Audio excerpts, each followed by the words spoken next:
గౌరవనీయులు కేంద్ర మంత్రివర్యులు పెమ్మసాని చంద్రశేఖర్ గారు, సహచర మంత్రివర్గ సభ్యులు గౌరవనీయులు సత్యకుమార్ యాదవ్ గారు,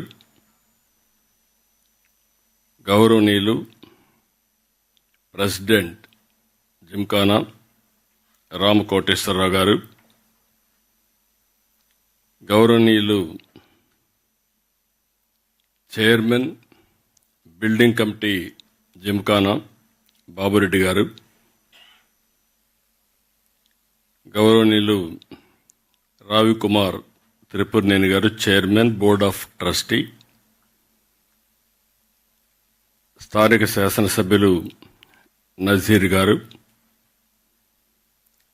గౌరవ శాసనసభ్యులు మాజీ మంత్రివర్యులు ఈ కార్యక్రమానికి అప్పుడే నాంది పలికారు కామినేని శ్రీనివాస్ గారు,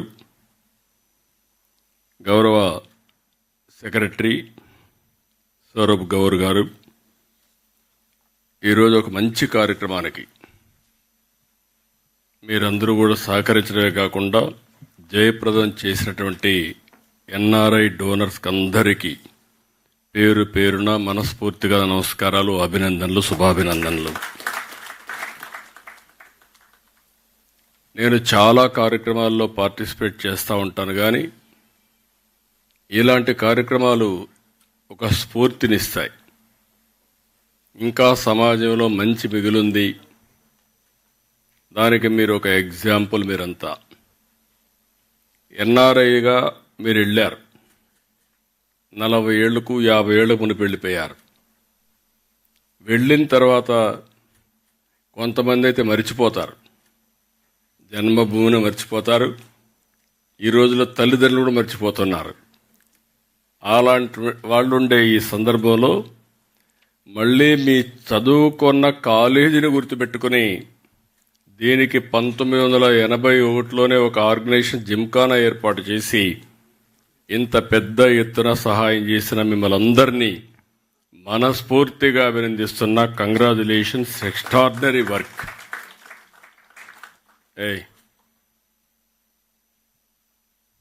ఇదొక స్ఫూర్తి, ఇదొక పవిత్రమైన కార్యక్రమం. ఇలాంటి పవిత్రమైన కార్యక్రమానికి ఒక స్ఫూర్తిదాయకంగా చేసిన మిమ్మల్ని అందరినీ మనస్ఫూర్తిగా అభినందిస్తున్నా. ఎప్పుడు కూడా మనం బాగుంటేనే చాలదు, మన చుట్టూ కూడా సమాజం బాగుండాలి అనేది మన సంస్కృతి, మన లెగసీ కూడా. ఈ వారసత్వంలో మనం చూస్తే ఎప్పటి నుంచో కొంతమంది ముందుకొచ్చి పాఠశాలలు కట్టారు, ఆసుపత్రులు కట్టారు, దేవాలయాలు నిర్మాణం చేశారు, సత్రాలు కట్టారు, ఆట స్థలాలు ఇలాంటివి ఏర్పాటు చేసి పెద్ద ఎత్తున విరాళాలు ఇచ్చారు. నా లెక్క ప్రకారం కొన్ని దేశాలు చేయించేమో కానీ భారతదేశం యొక్క సంస్కృతి సాంప్రదాయాలు ప్రపంచంలో ఏ దేశంలో లేవని మరొక్కసారి మీ అందరికీ విజ్ఞప్తి చేస్తున్నా. కుటుంబ విలువలు కూడా నేను ఎప్పుడూ మాట్లాడుతూ ఉంటాను. మీరు ఇక్కడి నుంచి అమెరికాకు పోయి కొత్త పాఠాలు నేర్పించారు. అమెరికాలో ఉండే వాళ్ళందరూ 16-18 సంవత్సరాలైతే పిల్లలు బయట వెళ్ళిపోతారు.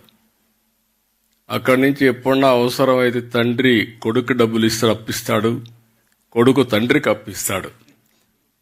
కానీ పిల్లలు ఎంత పెద్దవాళ్ళైనా జీవితాంతం మెంటర్ చేయడమే కాదు, ఏ సహాయం కావాలన్నా అందించే సంస్కృతి ఉండే ఏకైక దేశం భారతదేశం అని మరొక్కసారి విజ్ఞప్తి చేస్తున్నాం. అలాంటి ఒక మంచి కార్యక్రమాన్ని మీరు ఇక్కడ శ్రీకారం చుట్టారు. ఈరోజు ఇంకొక పక్కన చూస్తే ఈ బ్లాక్ కోసం ఒక 100 కోట్ల రూపాయలు మీరు ఖర్చు పెట్టారు. అది చూసినప్పుడు నాకు అనిపిస్తుంది, ఇక్కడ చాలామంది ఈ మధ్య కాలంలో మీరు ఒక పక్కన ఇప్పుడే చంద్రశేఖర్ గారు ఒక మాట అన్నారు, 100 కోట్లు పెట్టడమే కాదు, మళ్ళీ దీన్ని మెయింటైన్ చేయాలంటే కొంత అమౌంట్ మొబిలైజ్ చేసి శాశ్వతంగా మీ మార్కు గుర్తుండే విధంగా మీరు చేయడం కోసం అలాంటి కార్యక్రమాన్ని కూడా చేశారు. ఇప్పుడే సత్య మా మంత్రి గారు ఒక మాట అన్నారు. ఆంధ్రప్రదేశ్లో ఉండే డాక్టర్లు ఇక్కడ చదువుకొని అమెరికాకి వెళ్ళారు. నన్ను ఎప్పుడు అడిగేవాళ్ళు. నేను 1995లో ముఖ్యమంత్రి అయినప్పుడు ఎన్ఆర్ఐస్ అని చదువుకొని అమెరికాకి వెళ్ళిపోతున్నారు, బ్రెయిన్ డ్రెయిన్ అవుతా ఉంది, మీరు ఏమంటారని అడిగారు. నేను ఎప్పుడూ చెప్పేవాడిని, to start with brain drain అనుకుంటున్నాం, రేపు రాబోయే రోజుల్లో బ్రెయిన్ గెయిన్ అవుతుందని చెప్పి అప్పుడే చంద్రశేఖర్ రెడ్డి అపోలో హాస్పిటల్ పెట్టాడు. ఈరోజు మిమ్మల్ని చూస్తే ఇది ఒక ఎగ్జాంపుల్. నాట్కో కూడా ఇక్కడ దగ్గర ఒకసారి 17-19 45 కోట్లు ఖర్చు పెట్టారు, 26లో ఒక 18 కోట్లు ఖర్చు పెట్టారు. అదే మరి ఇంకొక పక్కన క్యాన్సర్ మెయింటెనెన్స్కి ఒక 12 కోట్లు ఖర్చు పెట్టారు. ఇటీవల వేరియస్ డిపార్ట్మెంట్స్ దీనికోసం ఒక 12 కోట్లు ఖర్చు పెట్టారు. అంటే దగ్గర ఒక సింగిల్ కంపెనీ కింద ఒక 89 కోట్లు దగ్గర ఖర్చు పెట్టారు. వాళ్ళు మనస్ఫూర్తిగా అభినందిస్తున్నా. ఇక్కడుండే దీని ప్రకారం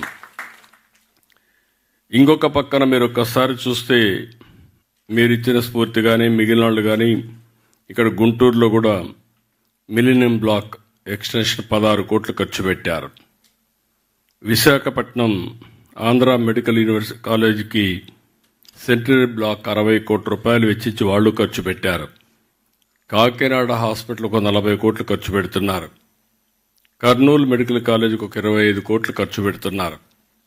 అంటే ఇప్పుడిప్పుడే చైతన్యం పెరిగింది, కమిట్మెంట్ వచ్చింది. ఈ విధంగా ఒక స్ఫూర్తిని తీసుకొచ్చిన ప్రతి ఒక్కరిని కూడా మనస్ఫూర్తిగా అభినందిస్తున్నాం. ఇది కాకుండా నేను ఆలోచించేది, ఎన్నోసార్లు నేను జన్మభూమి ఒక కార్యక్రమం ఇచ్చాను. ఆ రోజు ప్రపంచంలో ఉండే అందరూ కూడా వచ్చి వాళ్లకు తోచిన విధంగా వాళ్ళ గ్రామంలో అభివృద్ధి చేశారు, తల్లిదండ్రుల పేర్లు పెట్టుకున్నారు, ఇక్కడ అభివృద్ధికి దోహదం చేశారు. ఒక స్ఫూర్తిదాయకంగా ఆ రోజు ముందుకు పోయారు. మళ్ళీ ఈరోజు నేను ఇంకొక కార్యక్రమానికి P4 తీసుకొచ్చాం. అంటే ఈరోజు మనందరం మాట్లాడుతున్నాం పబ్లిక్ ప్రైవేట్ పార్ట్నర్షిప్.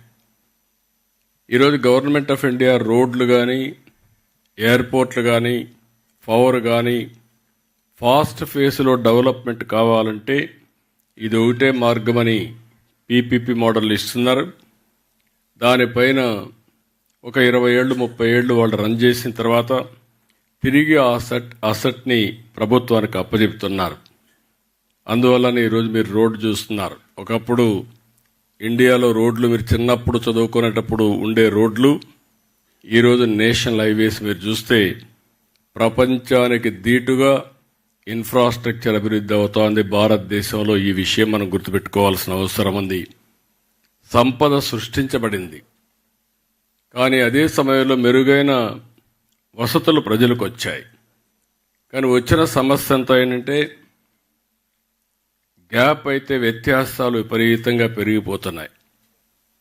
బిలియనియర్స్ ఎక్కువ అవుతున్నారు, మిలియనియర్స్ ఎక్కువ అవుతున్నారు. రిలేటివ్గా లివింగ్ స్టాండర్డ్స్ చూస్తే వ్యత్యాసాలు ఎక్కువగా పెరిగిపోతున్నాయి. అందుకే ఈరోజు వినూత్నంగా నేను ఒకసారి ఆలోచించి P4 తీసుకొచ్చాను, పబ్లిక్ ప్రైవేట్ పీపుల్స్ పార్ట్నర్షిప్. ఇప్పుడే సత్య గారు చెప్పారు, మీరు ఇక్కడ ఇన్వెస్ట్ చేసింది ఫిలాంథ్రఫీ కింద మీరు ఇన్వెస్ట్ చేశారు. నా ఆలోచన ఏంటంటే మనందరం కూడా గ్రామీణ ప్రాంతాల్లో పుట్టాం, చిన్న కుటుంబాల్లో పుట్టాం, చదువుకున్న అవకాశాలు ఉపయోగించుకున్నాం.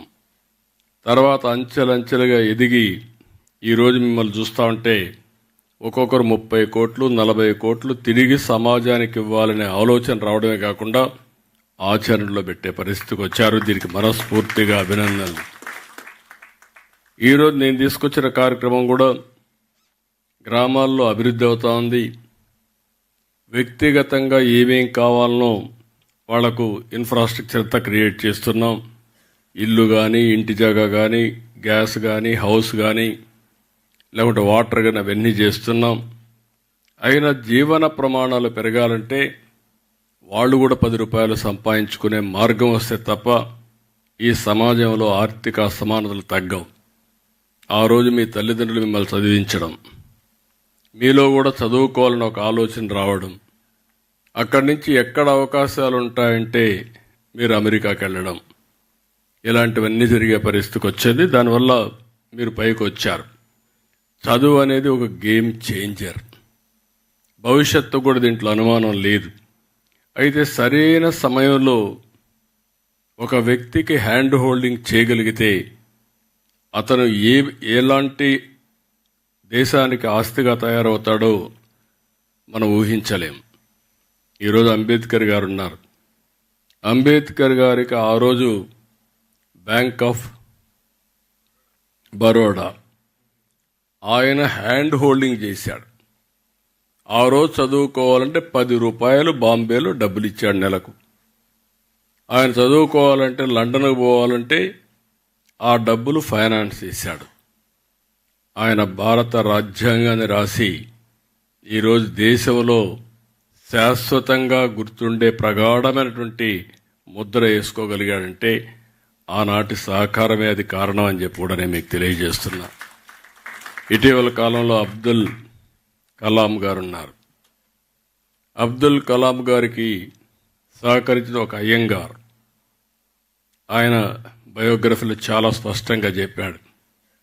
మామూలుగా బ్రాహ్మిన్స్ ముస్లిం సపోర్ట్ చేయాలంటే పెద్దగా ఇష్టం చూపిన రోజుల్లో ఆయన హ్యాండ్ హోల్డ్ చేసి ఈయనలో ఉండే మెరిట్ని చూసి పూర్తిగా ప్రోత్సహించాడు. ఈరోజు ఎంతోమంది ప్రెసిడెంట్లు వచ్చారు, కానీ అబ్దుల్ కలాంను చూస్తే నిజమైన భారతరత్నకు మారు పేరు అబ్దుల్ కలాంగా తయారయ్యే పరిస్థితికి వచ్చారు. ఇలాంటి కొన్ని ఎగ్జాంపుల్స్ మనం చెప్పుకుంటూ పోతే అందరం కూడా మామూలు కుటుంబంలో పుట్టాం. ఈరోజు ఇక్కడికి వచ్చి ఒకసారి చూస్తే నాకు చాలా సంతోషం. ఈ యొక్క గుంటూరు మెడికల్ కాలేజీలో చదివిన వాళ్ళకి దగ్గర 8 మందికి పద్మశ్రీ అవార్డులు వచ్చాయి. ఒకటి సీఎం అబిబుల్లా, సోమరాజు, జిఎన్ రావు, నాయుడమ్మ, ప్రసాదరావు, నరేంద్రనాథ్, ఇక్కడే గోపీచంద్ గారు కూడా ఇక్కడే ఉన్నారు. గోపీచంద్, అదే మరి గోపాలకృష్ణ గోఖలే. వీళ్ళందరినీ ఆ రోజు ఈ మెడికల్ కాలేజ్ లేకపోతే ఈరోజు ఈ గుర్తింపులకు వచ్చేది కాదు. రిచ్ కల్చర్ ఉండే వ్యవస్థ ఈ గుంటూరు మెడికల్ కాలేజ్. నా లెక్క ప్రకారం నాకు కరెక్ట్గా ఐడియా లేదు, కానీ మొట్టమొదటిది మెడికల్ కాలేజ్ మన ఆంధ్ర మెడికల్ కాలేజ్ ఫస్ట్ అయితే మీది సెకండ్ ఉండాలనుకుంటున్నా. అంతేనా? మీది సెకండ్ మెడికల్ కాలేజ్ 1954లో, 48, 46 స్వాతంత్రం రాకమునుపు ఎగ్జాక్ట్గా. సో ఇప్పుడు నేను తీసుకొచ్చిన కార్యక్రమం చూస్తే ఆర్థిక అసమానతలు తగ్గించడమే కాకుండా పేదరికం లేకుండా చేయాలి ఫస్ట్ ఫేజ్. సెకండ్ ఫేజ్లో ఆర్థిక అసమానతలు తగ్గించాలని ఈ కార్యక్రమం తీసుకున్నాం.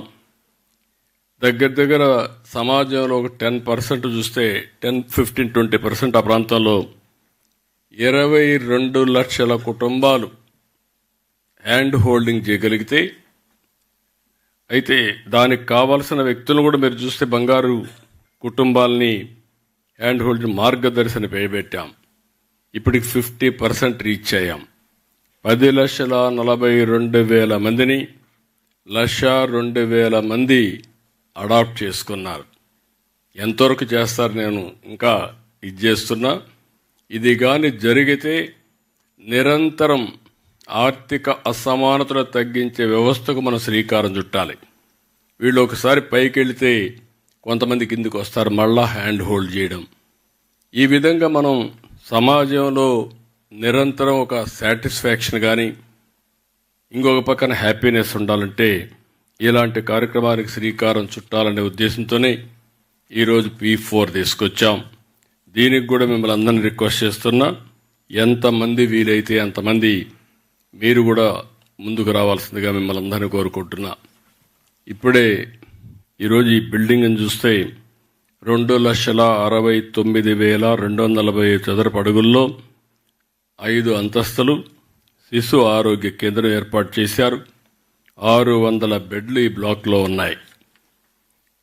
ప్రసూతి విభాగం 300 బెడ్లు, పీడియాట్రిక్స్ 200, ఎన్ఐసియు, ఎస్ఐసియు, పిఐసియు వంటి విభాగాలు మిగిలిన బెడ్లున్నాయి. ఒకే డోనర్ డాక్టర్ గవిని రమాదేవి కుటుంబం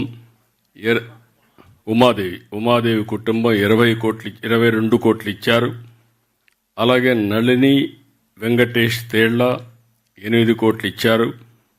వాసిరెడ్డి రమాదేవి, కొండ్రగుంట వెంకట్రావు 4,32,00,000 ఇచ్చారు. మొవ్వ వేదవతి, వెంకటేశ్వరరావు 4,04,00,000 ఇచ్చారు. డాక్టర్ తేలిక్ చర్ల, గుడిమెడ కుటుంబాలు 3,60,00,000 ఇచ్చారు. డాక్టర్ లక్ష్మి, చౌదరి గంగా 3,40,00,000. బీనా నూతక్కి, గోపాలరావు 3,20,00,000. వీళ్ళు కాకుండా మిగిలిన వాళ్ళందరూ ఇక్కడ ఉండేవాళ్ళు కానీ కొంతమంది రాలేకపోవచ్చు, కానీ 100 కోట్ల రూపాయలు ఇచ్చారు.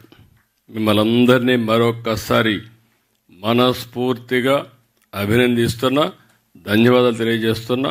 ఈ ప్రభుత్వం తరఫున వన్ ఆఫ్ ది బెస్ట్ కార్యక్రమం, నాకు చాలా హ్యాపీగా ఫీల్ అయ్యే కార్యక్రమం. ఎప్పుడు కూడా నేను అందరూ డబ్బులు అడుగుతారు కానీ మేము పని చేస్తామని ముందుకొచ్చి పని చేసిన మిమ్మల్ని మరొక్కసారి అభినందిస్తున్నా. మాకు కూడా అలవాటు అయింది, ఎక్కడ పోయినా వాళ్ళు ప్రాజెక్టులు అడుగుతూ ఉంటారు, ఇస్తూ ఉంటాం. కానీ సమాజాన్ని భాగస్వాములు చేయాలనుకుంటే చాలా తక్కువ మంది వస్తారు. అందులో మీరు ముందుండడం మనస్ఫూర్తిగా ఆనందం, ధన్యవాదాలు. ప్రభుత్వం తరపున మీరంతా దీనికి ఒక 27 కోట్ల రూపాయలు ఫర్నిచర్కి కానీ ఎక్స్పెండిచర్కి అడిగారు. మా సత్య గారికి చెప్తున్నా, ఎక్కడ ఇబ్బందులు లేకుండా, మా సెక్రటరీ గారు కూడా ఇక్కడే ఉన్నారు, గౌరవ్ కూడా, ఇబ్బందులు లేకుండా క్లియర్ చేయండి. అది చేస్తే ఇంకా 10 మంది ముందుకు వస్తారు. మళ్ళీ ఎందుకు చేశామా అని విచారించే పరిస్థితి అవద్దండి, 10 సార్లు తిప్పించుకొని. అవి మీరు చేయగలిగితే ఆటోమేటిక్గా ఇంకా చాలామంది ముందుకు వస్తారు, చేయాల్సిందిగా నేను కోరుతున్నా. ఇంకొక పక్కన పూర్వ విద్యార్థులు ఈ బ్లాక్ నిర్మాణంతో పాటు 35 కోట్లు పెట్టి ఆడిటోరియం నిర్మించారు. వాళ్ళను కూడా అభినందిస్తున్నా. ఇప్పుడే చంద్రశేఖర్ గారు చెప్పినట్టు కొంతమంది ముందుకొచ్చి, తులసి సీడ్స్ కానీ వీళ్ళంతా ముందుకొచ్చి ఎప్పటి నుంచో పాడుపడిపోయినటువంటి బిల్డింగ్స్ అన్ని కూడా పూర్తి చేసే కార్యక్రమానికి శ్రీకారం చుట్టారు. దగ్గర ఎంపీ గారు అయితే ఒక 70-80 కోట్లు మొబిలైజ్ చేసి అవన్నీ పూర్తి చేసే పనిలో ఉన్నారు. వారిని, అందుకు సహకరించిన అందరినీ మనస్ఫూర్తిగా అభినందిస్తున్నా. ఈరోజు మనందరం కూడా ఇలాంటి పనులు చూసినప్పుడు ఒక్కోసారి సాటిస్ఫాక్షన్ ఎప్పుడు వస్తుందంటే, డబ్బులుంటే సాటిస్ఫాక్షన్ రాదు. మనం చేసిన డబ్బులున్నా కూడా ఆ డబ్బులు సద్వినియోగం చేసి, నేను ఎప్పుడు చెప్తా ఉంటాను, చాలామంది డబ్బులంతా పిల్లలకి ఇవ్వాలనుకుంటాం, కానీ కొంతమంది డబ్బుల్ని సద్వినియోగం చేస్తారు. పిల్లలకి ఇవ్వద్దని నేను చెప్పడం లేదు, ఇవ్వాలి. అదే సమయంలో మనకు తృప్తినిచ్చే పని తిరిగి సమాజానికి కూడా ఇవ్వాల్సిన అవసరం ఉంది. మనందరి సంపాదనలో కొంత భాగం సమాజం కోసం ఇచ్చిస్తే ఉండే తృప్తి దేంట్లో రాదని చెప్పి కూడా నేను మీ అందరికీ తెలియజేస్తున్నా. ఈరోజు ఇంకొక పక్కన మిమ్మల్ని అందరినీ చూస్తే చాలా సంతోషం. ఇప్పుడు మీరు చాలా ముందు బయట వెళ్ళారు. ఇప్పుడు మొత్తం దేశంలో చూస్తే మనం కూడా అభివృద్ధి అవుతున్నాం. ప్రధానమంత్రి నరేంద్ర మోడీ గారి నాయకత్వంలో ఇటీవల కాలంలో మీరు చూస్తే హైయెస్ట్ గ్రోత్ ఉండే ఏకైక దేశం భారతదేశం, దీంట్లో అనుమానమే లేదు. కంటిన్యూగా, కన్సిస్టెంట్గా. ఈరోజు ఇంకొక పక్కన మనం నెంబర్ 4లో ఉన్నాం. ప్రపంచంలో అతిపెద్ద ఆర్థిక వ్యవస్థ 4వది. 2028కి మూడవ అతిపెద్ద ఆర్థిక వ్యవస్థగా తయారవుతాం. 2038కి రెండవ అతిపెద్ద ఆర్థిక వ్యవస్థగా భారతదేశం ఉంటుంది. వికసిత్ భారత్ 2047. ఆ సమయంలో భారతదేశం ప్రపంచంలో నెంబర్ 1గా ఉండాలనేది మనందరి ఆకాంక్ష. అదే సమయంలో స్వర్ణ ఆంధ్రప్రదేశ్ విజన్ 2047 తయారు చేశాం. నిన్న కూడా సర్వే రిపోర్ట్ ఒకటి ఇచ్చారు. Amaravati is a future city, ఇలాంటి సిటీలు రావాల్సిన అవసరం ఉందని చెప్పి చాలా స్పష్టంగా చెప్పారు. నేను ఓసారి భగవంతుడు కొన్ని అవకాశాలు ఇస్తూ ఉంటారు కొంతమందికి. ఆ రోజు నేను హైదరాబాద్, సికింద్రాబాద్ 2 నగరాలు ఉండేటివి. ఆ రోజు ఆలోచించి సైబరాబాద్ నగరం రావాలి, నాలెడ్జ్ ఎకానమీకి చిరునామాగా తెలుగువారు ఉండాలనే ఉద్దేశంతో సైబరాబాద్ నగరాన్ని ఏర్పాటు చేశాం. ఇటీవల ఆ city highest per capital income తెలంగాణకు వచ్చే పరిస్థితికి వచ్చింది. ఈరోజు మళ్ళీ విభజన జరిగిన తర్వాత అమరావతి నిర్మాణానికి శ్రీకారం చుట్టాం. కొంతమంది ఎప్పుడూ అంటారు, అనవసరంగా ఒక 100 ఎకరాలు తీసుకొని ఒక బిల్డింగ్ కట్టి సరిపోతుంది సెక్రటరియట్ అని. కట్టచ్చు, లేకపోతే మున్సిపల్ కార్పొరేషన్లో ఒక బిల్డింగ్ ఉంటే దాంట్లో కూడా తీసుకొని పెట్టచ్చు. కానీ జాతికి గుర్తింపు ఉండాలంటే, అన్ని ప్రాంతాలతో సమానంగా మనం ఉండాలంటే ఈరోజు మీరు చూస్తున్నారు, చెన్నై మొత్తం తమిళనాడుకి ఒక చెన్నై నగరం ఉంది, కర్ణాటకకు ఒక బెంగళూరు నగరం ఉంది, హైదరాబాద్కు ఆ రోజు నిర్మాణం చేసిన సైబరాబాద్తో కలిపి హైదరాబాద్ ఉంది. ఆంధ్రప్రదేశ్ను మళ్ళీ మనం ఒక చిన్న నగరంగానూ వదిలిపెడితే ఆర్థిక వ్యవస్థలో వెనకబడతామనే ఉద్దేశంతోనే హైదరాబాద్ కంటే మెరుగైన నగరాన్ని కట్టాలని, అది brown field, Amaravati green field city. ఈరోజు ప్రపంచంలో ఈ 30 ఏళ్లలో చాలా డెవలప్మెంట్స్ జరిగాయి, టెక్నాలజీలో మార్పు వచ్చాయి. ఆ రోజు ఐటీ గురించి మాట్లాడాను, ఇప్పుడు ఏఐ వచ్చింది. అమెరికాలో సిలికాన్ వ్యాలీ ఉంది. ఇండియాలో ఏముంది అని అడిగే వాళ్ళకి సమాధానం, ఇండియాలో క్వాంటమ్ వ్యాలీ ఉంది, అది కూడా అమరావతిలో ఉంది. ఆ రోజు సైబరాబాద్ కట్టాం, ఈరోజు క్వాంటమ్ వ్యాలీకి నిర్మాణానికి శ్రీకారం చుట్టాం. ఇంకో పక్క నాలెడ్జ్ ఎకానమీలో ఉన్నాం. ఒకప్పుడు కరెంట్ ఉండేది కాదు, ఇప్పుడు ఇంటిపైనే కరెంటు తయారు చేసుకుంటున్నాం. మీరు ఇక్కడ బిల్డింగ్ ఇచ్చారు, పైనంతా మీరు కానీ సోలార్ పెడితే కరెంటు కూడా మీరే ఇచ్చేట్టు అవుతుంది. ఆ స్టేజ్కి వచ్చేసాం. అంటే సింపుల్ అడిషన్స్ ఇవన్నీ. నేను అందుకే కొత్త కాన్సెప్ట్ తీసుకొచ్చాను, ప్రొజ్యూమర్ అని. నాకు బాగా జ్ఞాపకం, 1999 కరెంటు లేని పరిస్థితి.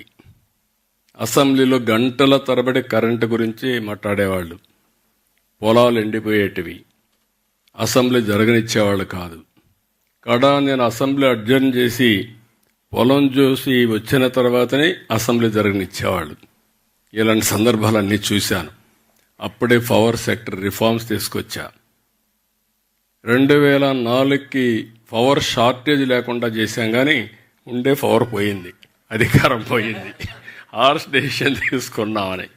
కానీ పర్వాలేదు, ఈరోజు దేశంలో మీరు ఒకసారి చూస్తే పవర్ సెక్టర్లో నెంబర్ 1గా భారతదేశం ఉండడం గర్వకారణం అని చెప్పి కూడా నేను మీకు తెలియజేస్తున్నాను. తర్వాత రిఫార్మ్స్ అన్ని రాష్ట్రాల్లో వచ్చాయి. ఈరోజు అమెరికాలో కూడా మీకు 4 గ్రిడ్లు ఉన్నాయి. ఒక గ్రిడ్కి సంబంధం లేదు. ప్రపంచంలో సింగిల్ పవర్ గ్రిడ్ ఉండే ఏకైక దేశం భారతదేశం. మీ ఊర్లో తయారు చేసే కరెంటు జమ్మూ అండ్ కాశ్మీర్లో ఉపయోగించుకునే పరిస్థితి ఉంది. అలాంటి పవర్ఫుల్ గ్రిడ్ ఉంది. రెండవది సోలార్, విండ్, పంప్డ్ స్టోరేజ్కి శ్రీకారం చుడుతున్నాం. కాస్ట్ ఎఫెక్టివ్ పవర్ జనరేట్ చేయబోతున్నాం. ఒక పక్క కాస్ట్ ఎఫెక్టివ్ పవర్ వచ్చి, ఇంకొక పక్క టెక్నాలజీ ఏఐ క్వాంటమ్కి వెళ్తే you can imagine tomorrow how we can do it. దానికి నాంది పలుకుతున్నాం. అందుకే నేను మిమ్మల్ని అందరినీ కోరుతున్నా, మీరు అమెరికాలో మీరుండి అక్కడ ఇది చేశారు. నాయకులు ఏ విధంగా ఉంటారో నేను ఎక్కువ చెప్పక్కర్లేదు. ప్రజాస్వామ్యాల్లో ఓసారి 1924 చాలా అవస్థలు పడ్డాను. ఇక్కడ ఒక నాయకుడు మొత్తం ఈక్వేషన్స్ మొత్తం మార్చేయగలుగుతారు. అలాంటివన్నీ అయిపోయినాయి. ఇప్పుడు నేను మిమ్మల్ని కోరేది ఫైనల్గా అమరావతిని, మీరు పుట్టినటువంటి ఈ గుంటూరు రాను రాను మీరే చూస్తారు. ఇంకొక 10 సంవత్సరాలు 15 సంవత్సరాల్లో this will be different place all together. Amaravati అంటే ఒక పక్కనే ఉండదు. ఈ అమరావతి విల్ బి కవర్డ్.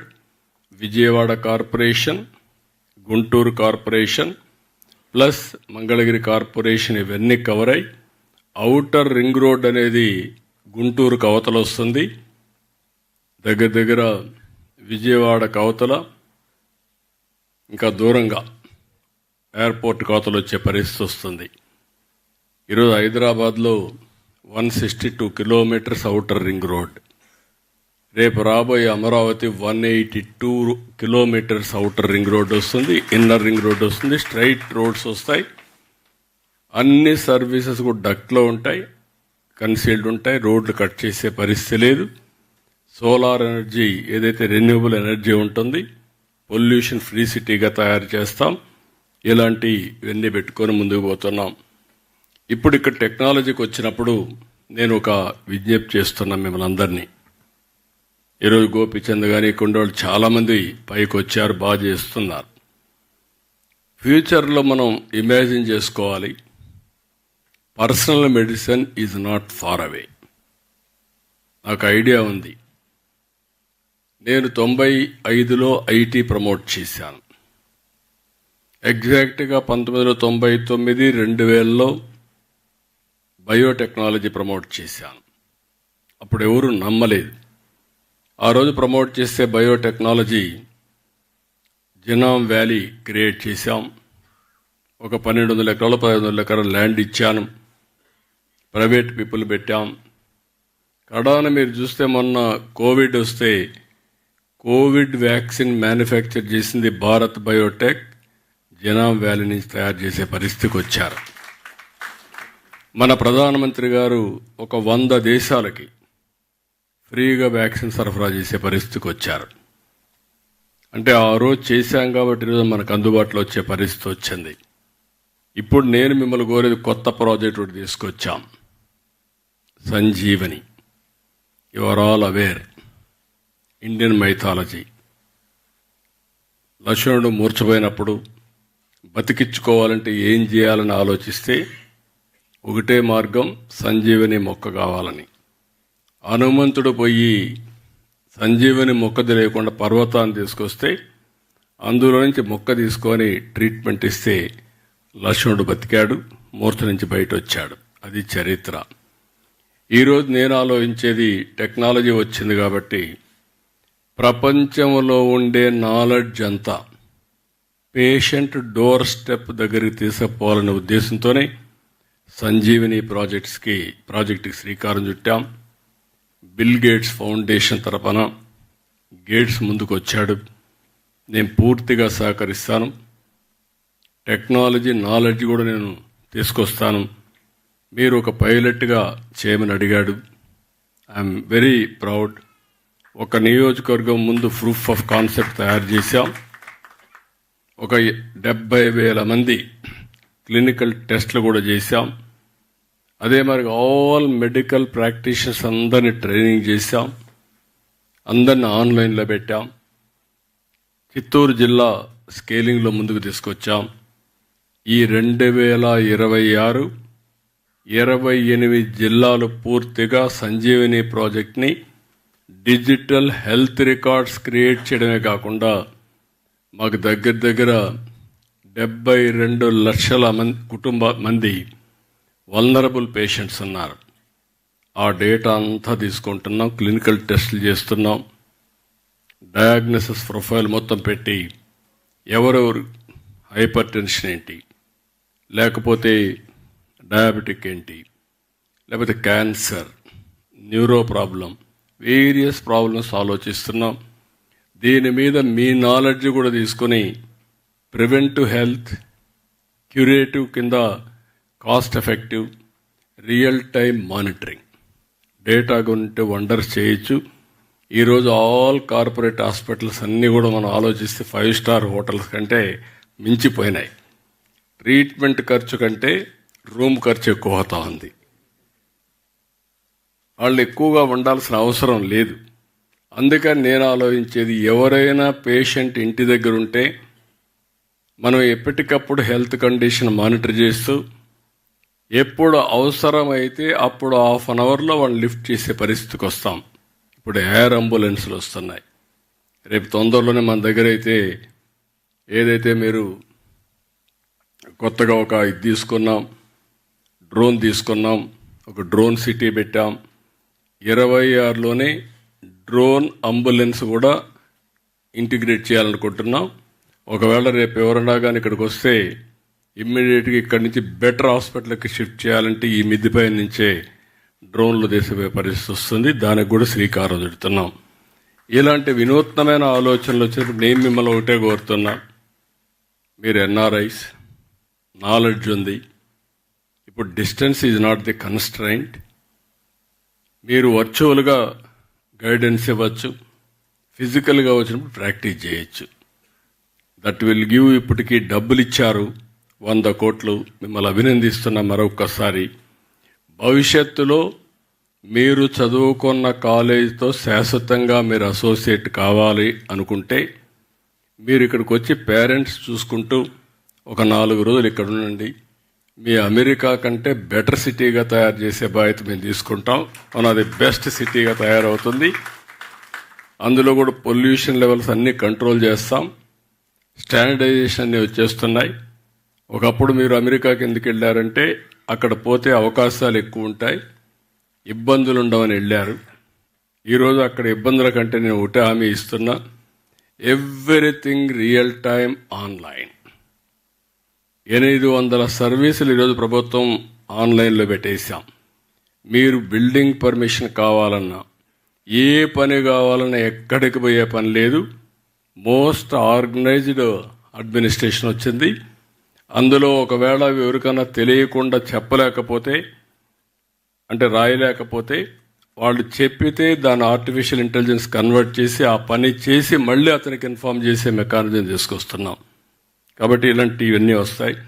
కాబట్టి మీరు కూడా రాబోయే రోజుల్లో వచ్చి ఇక్కడ పేషెంట్ని ట్రీట్ చేయడం, లేకుంటే వర్చువల్గా ట్రీట్ చేయడం, అది కూడా మీరు ఎప్పుడు మీరు ఫ్రీగా ఉంటే 1 గంట 2 గంటల పేషెంట్ ట్రీట్ చేసి కూడా పెట్టుకోగలిగితే ఈ వర్చువల్గా ఉపయోగపడతాయి. ఇలాంటి వినూత్నమైన కార్యక్రమాలకు శ్రీకారం చుట్టినప్పుడు మీరందరూ ముందుకు రావాల్సిందిగా మరొక్కసారి మిమ్మల్ని అందరినీ కోరుతున్నా. ఈరోజు ఇంకొక పక్కన ఇక్కడ చూస్తే క్వాంటమ్ కంప్యూటర్ వస్తుంది, అదే మరి ఏఐ వస్తూ ఉంది, బయో ఫౌండరీ కూడా వస్తుంది మెడికల్ ఫీల్డ్లో. మీరు ఈ బయో ఫౌండరీకి లేకుంటే ఇంకా మిగిలిన లేటెస్ట్ టెక్నాలజీస్ ఏవి ఉన్నాయో అవన్నీ కూడా మీరు అనలైజ్ చేసుకొని రాగలిగితే అవన్నీ అమలు చేయడానికి కానీ డెమాన్స్ట్రేట్ చేయడానికి Amaravati is the best area అని చెప్పి మరొకసారి తెలియజేసుకుంటూ ఈరోజు ఇక్కడికి వచ్చిన మిమ్మల్ని అందరినీ మనస్ఫూర్తిగా అభినందిస్తూ వన్ ఆఫ్ ది బెస్ట్. ఎందుకంటే నాకు ఎప్పుడు కూడా చాలా పనులు చేస్తూ ఉంటాను, కానీ ఇలాంటి పవిత్రమైన కార్యక్రమాలకు వచ్చినప్పుడు నాకుండే సాటిస్ఫాక్షన్ ఏ కార్యక్రమంలో ఉండదు. That is I'm very happy. One of the best కార్యక్రమానికి మీరు శ్రీకారం చుట్టారు. అయితే ఇది ఇంతటితో ఆగకుండా ఈ స్ఫూర్తిదాయకమైనటువంటి కార్యక్రమాన్ని కంటిన్యూ చేయడం కోసం అన్ని విధాలా సహకరించాల్సిందిగా మరొక్కసారి కోరుకుంటూ అందరికీ నమస్కారాలు. Thank you అనండా. సార్, ఏదైనా వజ్రాన్ని సైతం నిలబెట్టాలంటే